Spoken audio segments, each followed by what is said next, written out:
Is it better to be loved or feared? Well,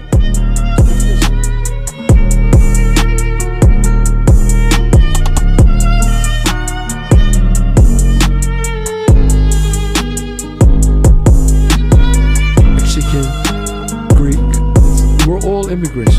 We're a country of immigrants. So, I shook his hand, and that's how Bronx Tale happened. Bronx Tale started with a dream, okay? The dream.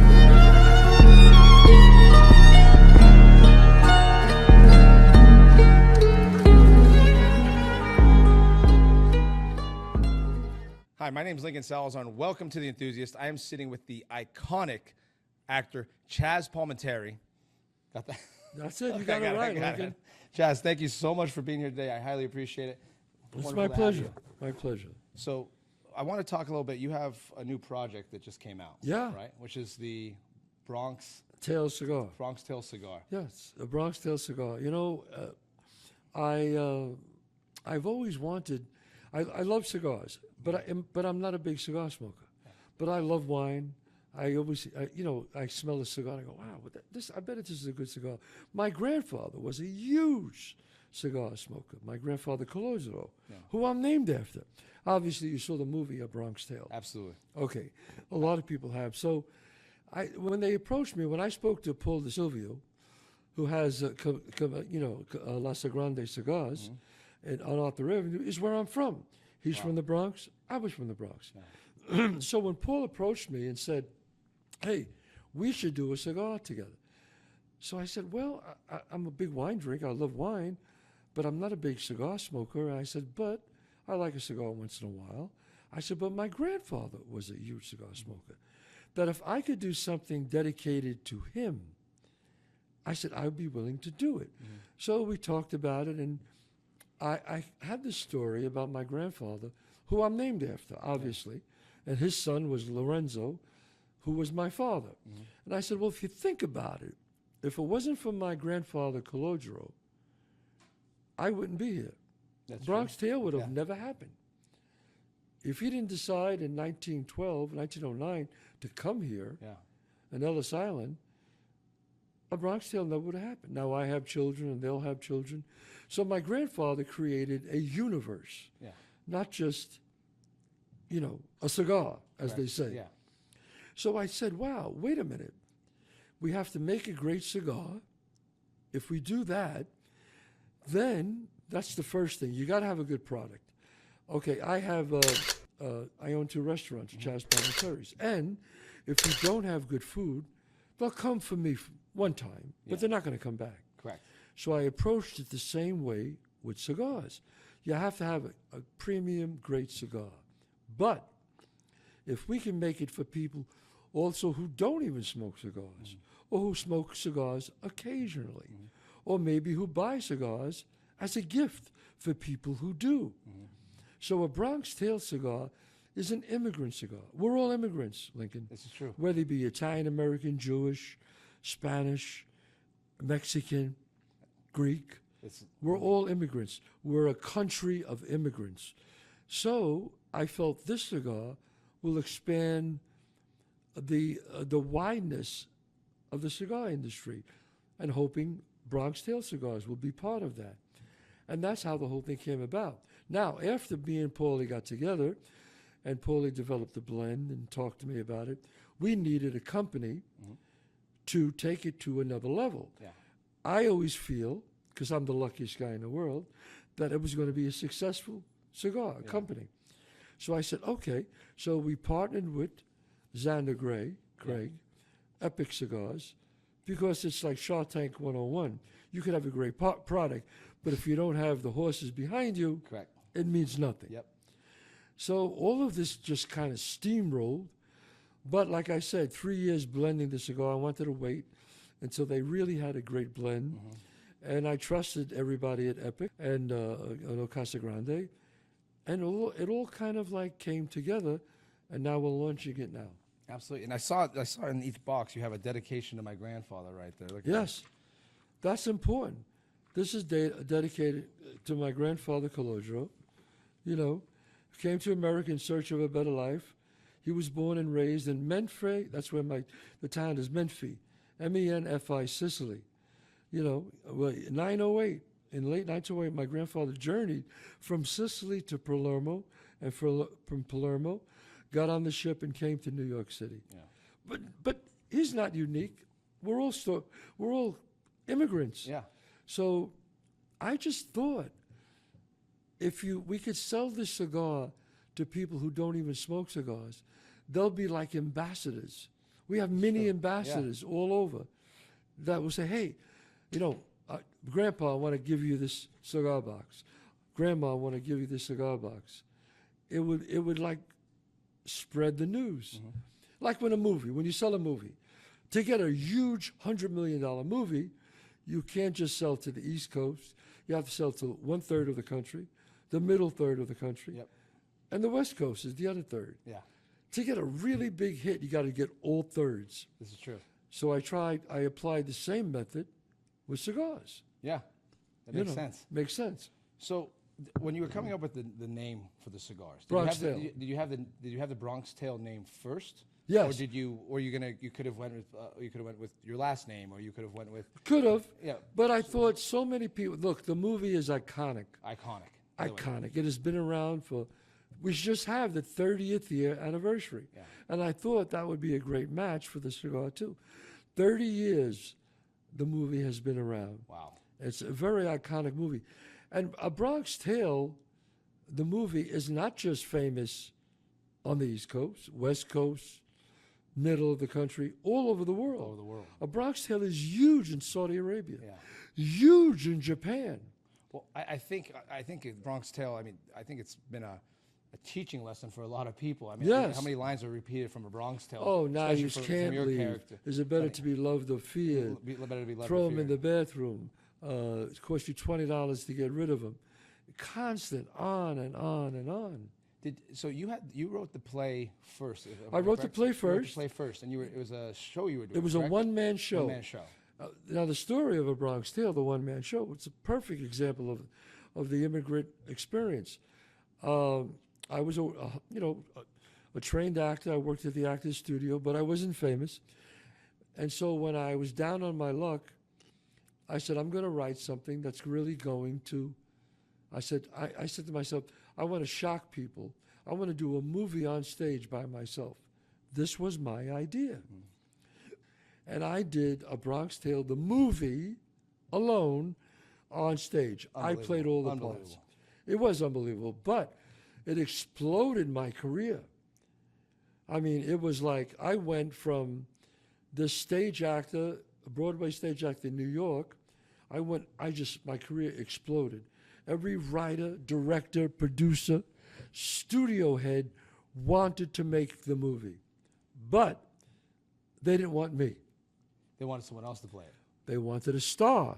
They wanted, someone that was already a name at the time. That, correct? who was already named. But me, because I owned it, I said no. I refused. I said, I play Sonny, I write the screenplay. They said, can't do it. They offered me $250,000 to walk away.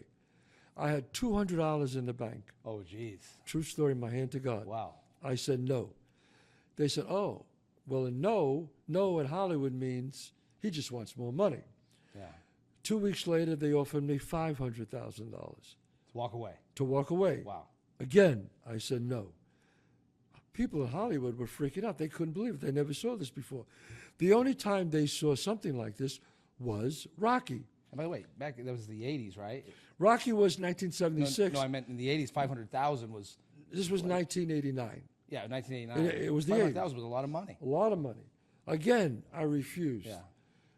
Then I signed with William Morris at the time, and then we went in. We met with another studio. I walked in. I'll never forget it. There was a big table of all these guys, these gentlemen, studio heads, and they put a piece of paper across it, pushed it towards me, and said, if you sign that paper now, you will have a check tomorrow for $1 million. Whoa. And I said, $1 million. $200 in the bank. What do I say? I said, is there a bathroom here? They said, yeah, right over there. An executive bathroom. I walk into the executive bathroom.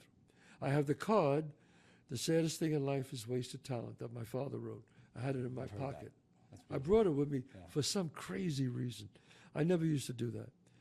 And I'm there, I'm washing my hands, put water on my face. I'm about to go out there and give them an answer. I put my hand in my pocket and I see the card. And I said, wow. I look in the mirror and can I curse? Is that Yeah, is yeah. that good? Yeah. I look in I want to make sure. No. I look in the mirror and I say, fuck it. That's what I said. I'll never forget that. Yeah. I walked back outside and I said, okay, I'll sign the card. I'll sign the contract. And I could see all their faces smiling, smirking. Yeah. And I said, but I play Sonny and I write the screenplay. And the head of the studio went like this. His head just dropped. And he puts his head up and he says, Chazz, you're a great actor. Nobody knows you. Yeah. At this time, all the big stars wanted to play Sonny. And all the big directors wanted to direct a movie. Yeah. And all the A-plus writers wanted to write this movie based on my play. But I said, I write it, I play Sonny. And he said to me, Chazz, this movie will never happen. And I said, you're right. With you, it'll never happen. Wow. And he said, what makes you so sure? I said, because it's just too fucking good. And sooner or later, somebody will do it. 2 weeks later, packed crowds, lines around the block. I do the show, my one-man show. I get off the stage, standing ovation. Stage manager runs over to me and says, Chazz, you're not going to believe it. Robert De Niro just saw the show. He ran downstairs. He's in your dressing room. Wow. And I said, Robert De Niro? They said, yeah.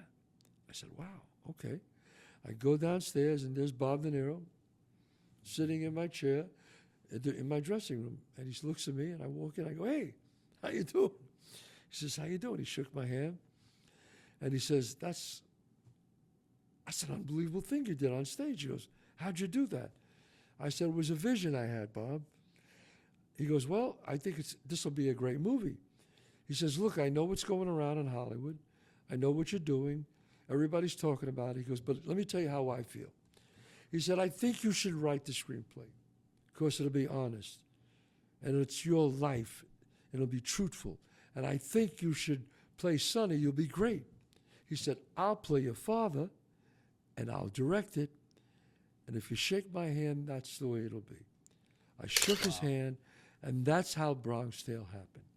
Bronx Tale started with a dream, okay? This dream I had of telling this story. Just like my restaurants, now circle to A Bronx Tale, the cigar. Yeah. It was a dream that when Paul DeSilvio approached me, I said, hey, this could work, but we got to have the product there. A Bronx Tale is a legacy. I am already famous. I have enough money for me and my family. I'm very happy. So what life is about is my legacy.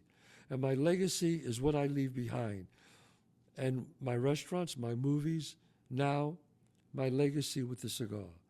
A Bronx Tale cigar means a lot to me because, like wine, like a cigar, like your magazine, it's about the good things in life. Absolutely. Am I right? 100%. It brings people together. Yes. How you bring people together. Your magazine, The Enthusiast, brings people together. Whether it be wine, whether it be movies, whether it be nightclubs, whether it be a hotel. It's all of those things. Yeah. So that's why it's so important to me to do this magazine. Yeah. I wanted to do it. Oh, I appreciate it. When they told me about it, I said, no. That magazine will serve us because it's about the legacy of what? The brand. Absolutely. The brand is the most important thing. And that's why I'm here today talking to you, Lincoln. You know, it's interesting that you talk about. You know, what is that? people always ask me, I always wanted to be an actor. I was 10 years old.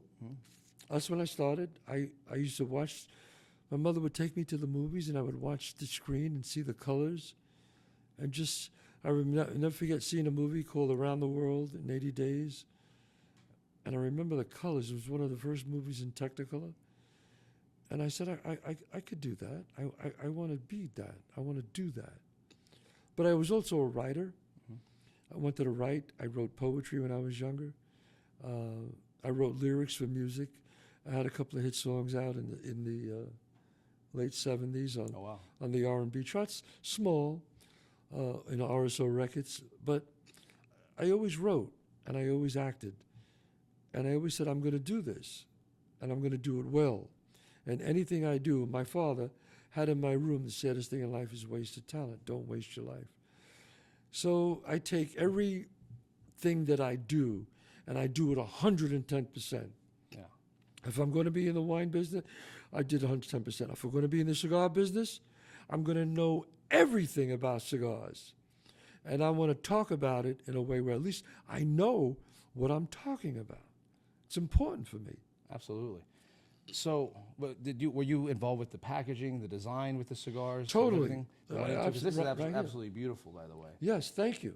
Well, You've got the box press, which is beautiful on here. Well, I wanted the label to be, look, black and gold, Belmont Avenue, Chazz Palminteri's Bronx Tale Premium Cigars. When they told me about this, and they said we're going to be doing a Bronx Tale cigar, I go, this is such a hit.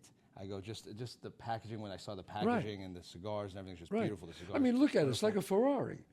You know what I'm saying? Yeah. It's Italian. It's a Ferrari. It's sleek.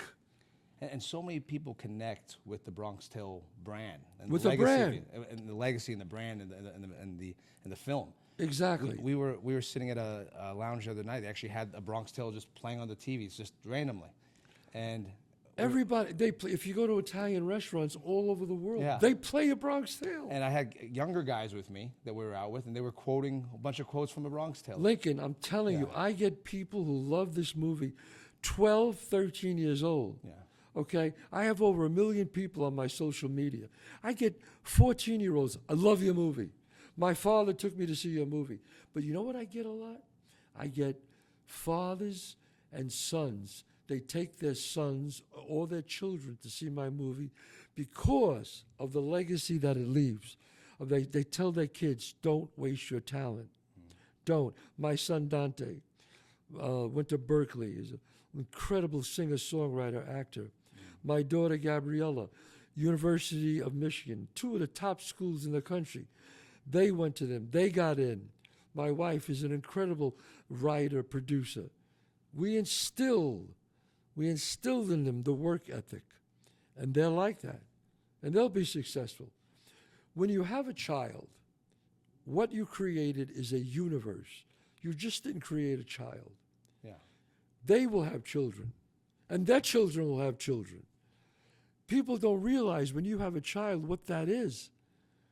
That's like a whole new universe. Absolutely. So I take that really seriously, and I take my cigars seriously. This is a cigar that someone who's an immigrant, who doesn't even smoke cigars, will buy this and say, Dad, I know you smoke cigars. This is for you. Thank you for making my life better. Absolutely. You know what I'm saying? I think great for father. I mean, the story in Bronx Tale so much with Robert De Niro is his Yes. take and his son in the movie. Yes, Colosio. Colosio. Who I'm named after. I'm Colosio. Oh, I didn't. My name is Chazz, but that's the nickname. Yeah, that's the nickname. I was born Colosio, Lorenzo Palminteri, named after my grandfather. I love that. That's absolutely beautiful. So some of the lines that were famous in the movie, such as, opening the door for the girl. The girl. Yes. Yeah. Opening the door. Opening the door for the girl. Is it better to be loved? Right. Well, let's take them Those one are at iconic let's things. take them one at a time. Opening the door for the girl. What does that mean? Why is a simple fact of if you open the door for the girl, you let her in, and while you're going around the back, she leans over and lifts up the button. What does that say? It says something from the heart. She just thought about you. She just didn't sit there like this. And where you have to go around and you have to open the door. It's a little gesture that says a lot. It's like, and if it's raining, forget it. Yeah. If it's raining and she doesn't open the door, don't even get in the car. Just run. run away, because that means she's really selfish. But if she just leans over and opens the door for you, that means she's a keeper. Yeah. It says something about a girl. Absolutely. You know, just like, is it better to be loved or feared? Well, if you're Sonny, it's better to be feared. If you're Chazz Palminteri, it's better to be loved. Yeah, I was wondering that. We were discussing Yes. that the other night. We were watching the movie because I was telling our team here at Enthusiast Report. Yeah. I was telling our team because they asked me that question. What do you Right. think is better, be loved or feared? I said, well, I believe loved, because Yes. if you're feared, they'll eventually probably turn against you.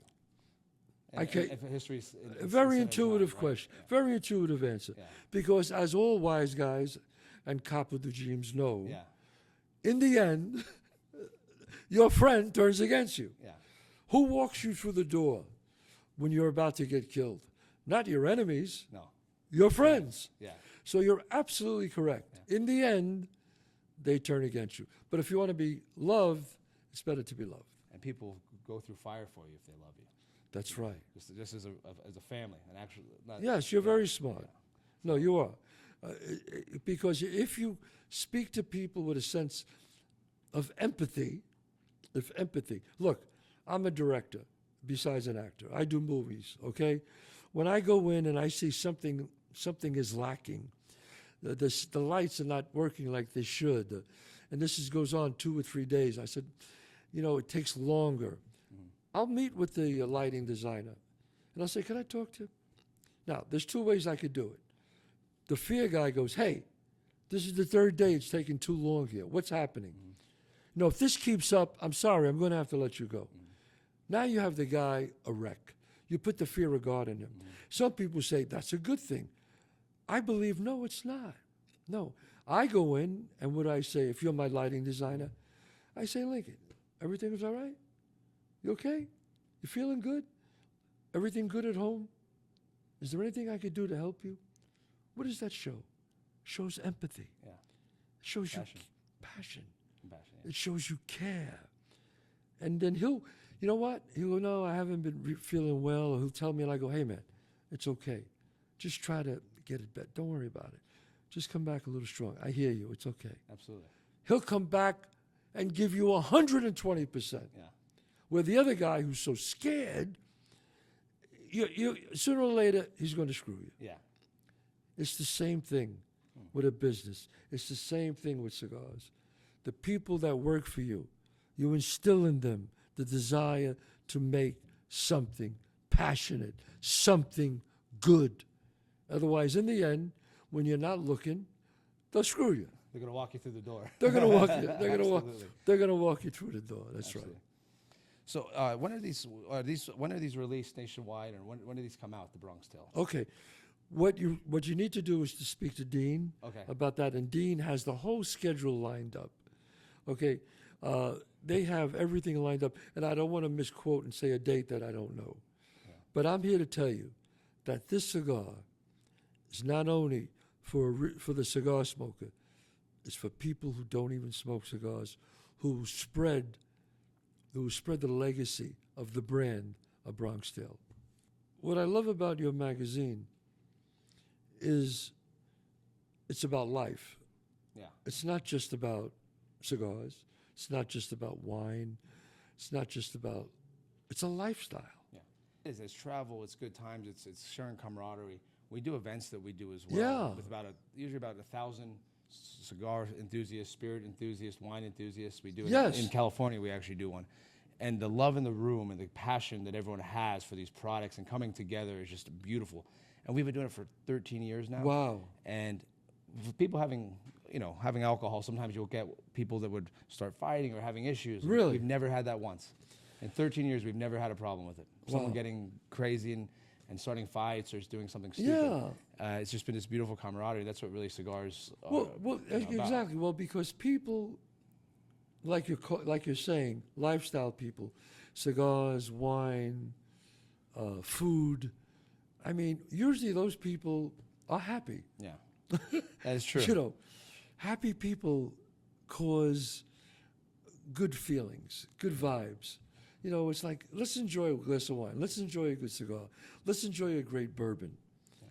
And that's what I really try. And I tell you this honestly, when I heard I was going to do this magazine, I was really very excited by that, because it's kind of a lifestyle that I represent. 100%. We were very excited when we heard about it. We heard you doing a cigar and everything like that. We No, wanted to I jump love on that. it right away. It's because I have a saying: when the Palminteris eat, everybody eats. I love that. You know, Absolutely. that's it. I'm taking 14 of my family members out right after I leave here. Oh, fantastic. Yeah.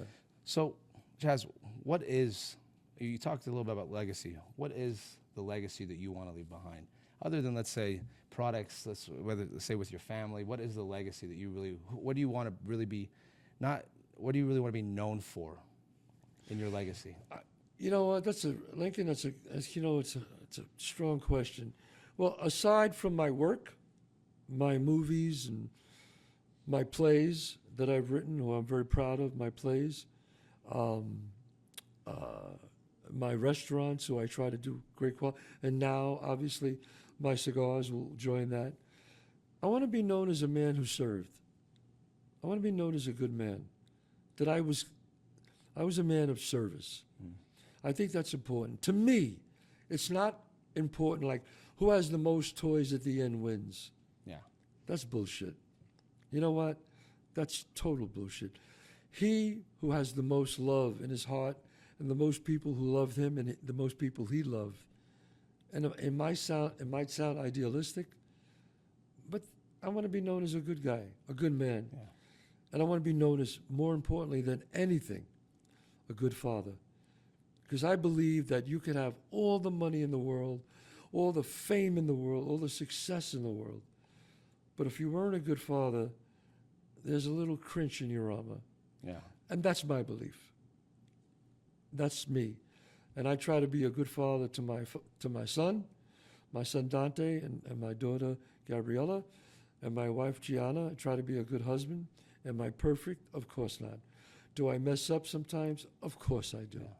And I never want to claim that nobody does. He who without sin cast the first stone. But you know what? It's not about being perfect. It's about constantly trying to be perfect. This is true. Yes. This is true. So, how much is Chazz like Sonny, or the characters you've played? Because Chazz is not at all like Sonny. Because you thought of Sonny, right? Well, Sonny was a real guy, and Sonny was a wonderful guy. I know that sounds weird. Yeah. That sounds like a paradox. Was Sonny a bad guy? Absolutely. Would I want me to be Sonny? No. Would I want my son to be Sonny? No. My father was my hero. My mother and father was my hero. Sonny was a mentor. Sonny was funny. He loved me. Was he a bad guy? Yes. So I tried. What makes Bronx Tale such a great movie, I think, in my eyes, was my father and Sonny. It's not about black and white. It wasn't like Goodfellas. Goodfellas, one of the greatest movies of all time, probably top 5 movies. But it was about this boy Henry Hill being corrupted. A Bronx Tale, Cologio, is he took the best from Sonny, the best from his father, and became a man. And that's what I try to do. I want my son to take the best from me, the best from my wife, and become his own man. Chazz, thank you so much for being on today. I very much appreciate your time very much. Lincoln, it was my pleasure.